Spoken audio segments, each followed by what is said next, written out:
Well, I want to tell you something.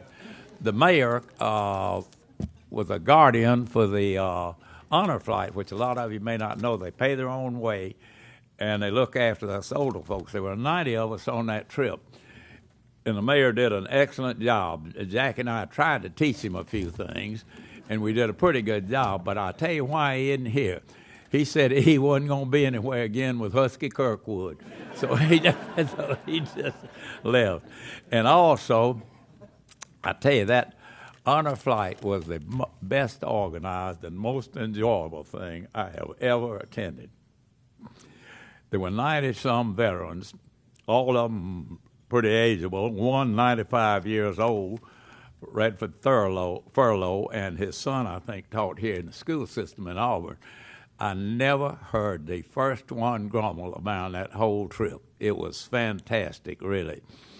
And like I say, Bill didn't realize who he was going to get when they assigned him that, and I think he tried to get out of it, but he couldn't. They made him stay. So anyway, that was an extremely interesting trip. I really lived at the foot of this flag. I was reared believing the greatest honor a man could have would be to serve in the military and be an officer. I wanted to be a naval officer or a Marine all my life. And so war started when I was here as a freshman at Auburn in 41. I wanted to go to the Naval Academy. Well, I went to the Naval Academy in 1940. I had an uncle who was at Quantico, sent me over for a physical to see if I was physically qualified. They turned me down to start with, sent the form to Bew Pierce. Bew Pierce came back and said it was not disqualifying. Well, when I went to enlist, as soon as they dropped qualifications for high school, which it used to be 2 years of college, high school, I wanted to enlist. My daddy would not let me. He had paid $40 for tuition here at Auburn, and he said I wasn't leaving. So I didn't get to enlist until the 25th of June. Well, I went to the selection board. They turned me down. And old Pack Rat Husky had a letter from the Naval Academy that I got about a year that said I was qualified. So I told the fellow, I said, now I know he's a lieutenant commander. I said, how come I can get in the Naval Academy and can't get in flight training? What makes you think you can get in there? I said, well, I had a physical there. He said, did you have an appointment? I said, no, sir. He said, nobody gets an appointment, gets a physical. I said, well, I did. I had the telegram with my uncle sent over there. I went and took the physical. I said, I got that piece of paper. I went and got it. So that's the way I got in to naval aviation. And really, I've lived at the foot of that flag. Now, there's no question about it.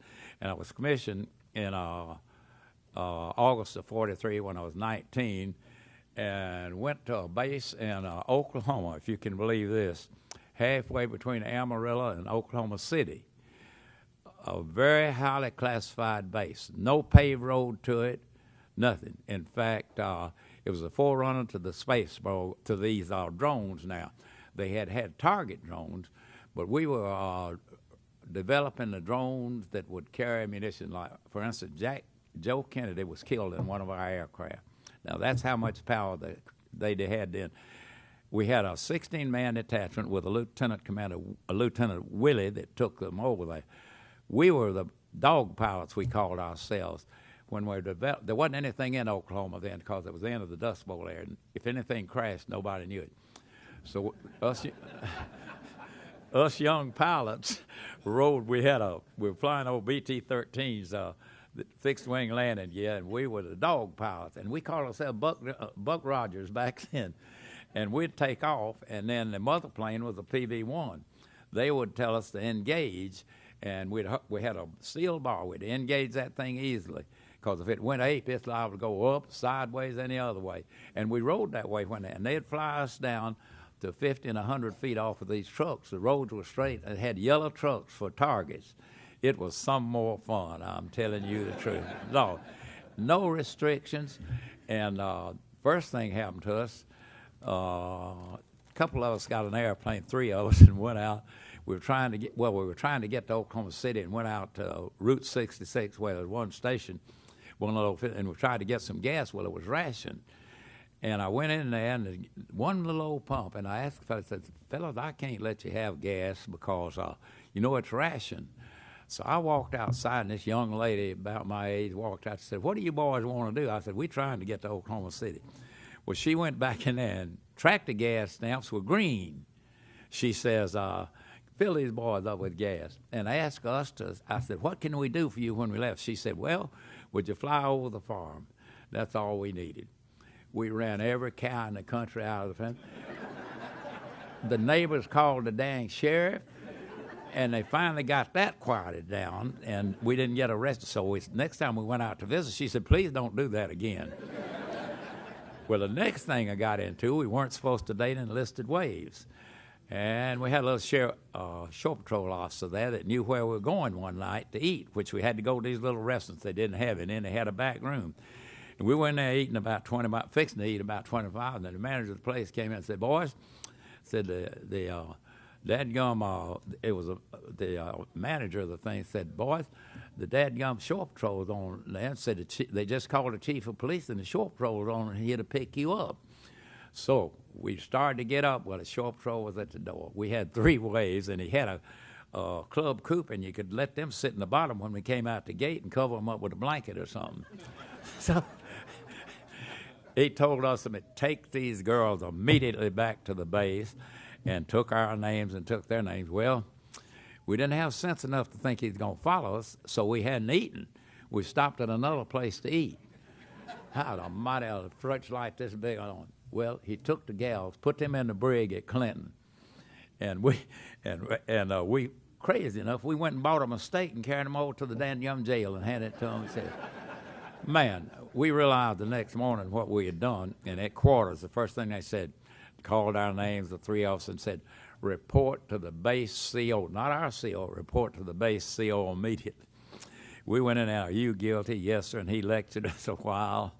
And finally, he says, "You will refrain from dating enlisted waves as long as you're under my command." Well, he walked out the door. He says, "I'm departing in 10 days. Oh, Lord. So, the next thing happened to me. I got enamored of a young lady that was teaching Link, which Link was a operational flight training. It was real crude. We didn't have any navigation in the Pacific then worth a darn except your eyeballs. I got enamored of her, and she was pretty. And the base was so secret that the regular cadre could not get down to the flight line. You had to have a special pass. Well, this young lady could because she was teaching the pilots, see? So, and we could check out an airplane when we wanted to and fly. I ate lunch in more towns around there than you ever heard of if we didn't have a mission. So I went down and checked me out of Twin Beach a couple of times at night. And I would taxi out, and I know darn well the dadgum tower operator knew what was going on. And Alice would come down there, and she could look at the windsock and tell which way we were taking off, and she'd get out there. I'd stop long enough for her to climb up in the airplane. We'd fly now. Holy smoke. Oh, man. And by the way, a lot of you probably know that young lady. She came here to Auburn when we came out of the Navy and started as a bookkeeper and ended up as head of the payroll and director of payroll here until she retired in '83. I think some of you knew her pretty well. But, and you know, I've had an interesting career. I love the Navy. I came back, got my degree. I farmed and didn't fly for about 8 years. Went back in the reserve, had it, and then had a rural mail route that I absolutely loved. And the 3 of them, is General Burgess here? Where is he? Now, I'm going to tell something on him about the mail route. He doesn't know. Well, he doesn't even know I know who he is. I've never met him. But he had his daddy was a postal inspector. That was better than an FBI agent back then. You didn't mess with a postal. So there were 3 of us in the office there, 3 men. And I was back there working, and frankly, they had my dadgum desk back there where the front desk couldn't see it, because if I'd go to Atlanta and fly, I'd come back at 2 o'clock in the morning, I'd just take me a nap under the case while the clerk worked the mail. So anyway, I heard the postmaster was a lady. She says, "Kirkwood, would you come up here?" Oh, no, I heard him say, "Do you have somebody who would go with me somewhere?" His daddy did. And she looked back and said, "That's no go," pointed at me. And so I walked outside, and he says, now, I've got to go call on some people. And the deputy sheriff says they may be dangerous, and said, would you go with me? I said, I sure will. He says, I said, now, I got to get me a weapon. I had one in the car, but it was totally illegal to have one. Well, I didn't want him to know if something happened. You know, they'd say, where'd you get that gun? I said, I got to go by a friend of mine, a young lady's house, and get a weapon. Well, I went by there, and I told him, I said, now, Burgess, I said, I'm going to tell you the truth. I said, now, I'm not going down there to get us hurt. And I said, I'm going to do whatever it takes, and I'm not going to be slow. So I said, I'm going to stand right to your right, and when we go down there, if anything happens, I'm going to take care of it. I'm not waiting. So we went down there, and it wasn't on my route or the routes there, but it was not far from us. So we went down there, and these folks were washing their clothes on a rock down there because they didn't have, most of them didn't have wells back then, see, didn't have electricity on them. They were washing on a rock, which a lot of them did in clear water. We walked up there, and I stood as right. And I just stood there, and he showed it. The fellow looked up and looked at him like he was going to swell up. And he looked over there at me, and I just stared right at him. He says, yes, sir. And I don't know what he did with him. He didn't take him in custody, but we went on back. And that's the reason that General here could be successful. His daddy taught him. But look, I tell you what, somebody came to me. In fact, Colonel Lamar told me, he said, Husky, you better not talk too long. I'm going to signal you. Well, Andy was a hurdler when I ran 2-mile track at Auburn as a freshman. So really, and somebody came to me and said, we might have to get up and leave. I said, you won't bother me if you want to get up and leave. Leave when you get ready. But I had a real good career. I loved that mail route. I loved that cattle farm, and I sure loved the Navy. And not many people can say they had, and for a while, from 1953 till 1973, I held all three things. And I had the support of the post office, I had the support of the boys that served under me and with me in the Navy, and I also had a family wife that supported me. And there's a boy here today that I flew co-pilot for his daddy in the big war. He wasn't even born, but we still maintained contact with him. And stand up there, Jeff.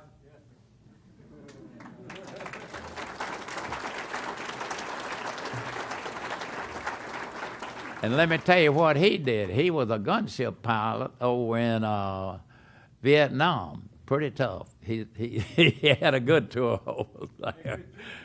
Yeah, but and then a radioman we had in the Pacific lived right north of the Golden Gate Bridge, and he died, and his wife, his two daughters, we never knew them, came to visit with me Christmas, spent about 2 days with me Christmas.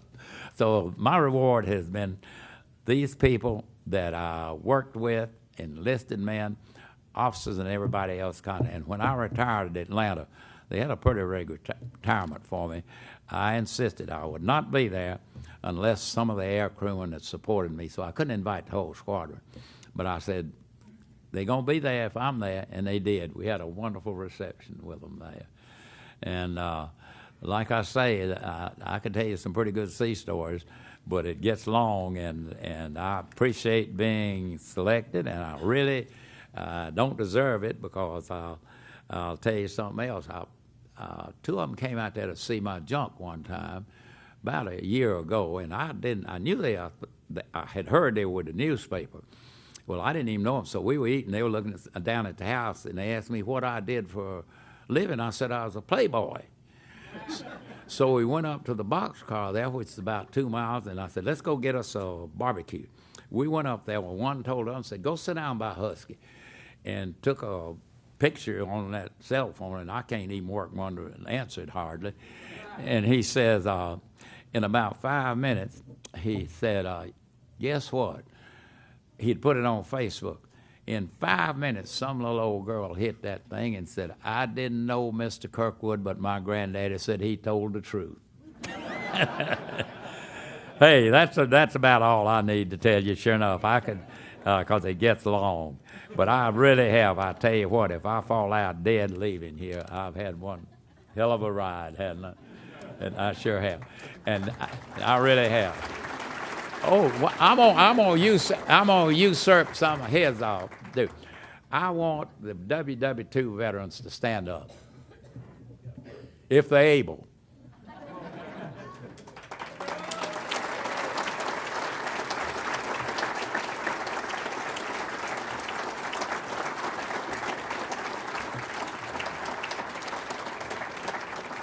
Let me tell you something. I think they have declared us endangered species. Oh, and another thing, I want another fellow to stand up here. Oh, I had the honor while I was farming working a lot of ROTC students. I commissioned one Navy nurse, one Army ROTC boy. I commissioned a bunch of Marines and a bunch of sailors. Those guys still keep in touch with me. One called me the other day, hadn't heard from him in 10 years. And that's the pleasure I get, these jokers from that mail route coming out, and these young kids still coming back. Danny, would Colonel Danny Hicks stand up, please? Where he at?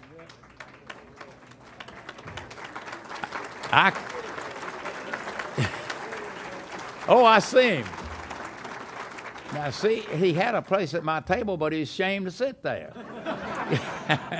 But Danny came to me one of the first ones, and I commissioned him in 1990. He is now Lieutenant Colonel retired, back over there in Dubai. He must have liked it. So he's back teaching them. And Danny, and his wife, Kristen, and the whole family. You'd just be surprised how many of their families come back, and I have a file of every one of them. But those are my rewards, sure enough, for those people coming by to see me. And any of you can ask me any questions. Some I might answer, and some I might not answer. Yeah. But it's been a pleasure to be here, and I certainly don't deserve this. Andy, have I talked too long? Okay, thank you all a lot. And I'd like to say one more thing.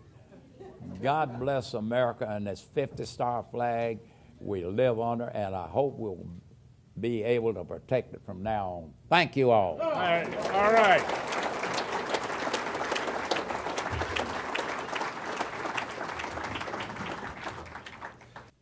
I've known, as I said in the video, I've known Husky for 27 years, and the reason I initially knew him was that my predecessor in NROTC, Bill Compton, who's here someplace.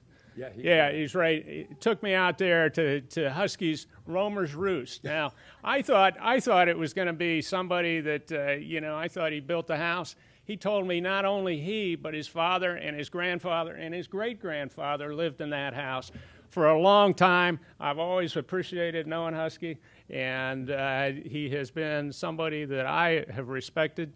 I think the entire community is respected, and we appreciate you being here today, Husky. And we why it's named Romer's Roost. They were all sailors from my great-grandfather, but they had short hair and wore sailor suits, and it was named Romer's Roost because they roamed the world and came back at a roost. There you go.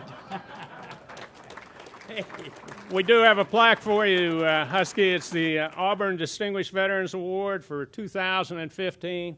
Congratulations.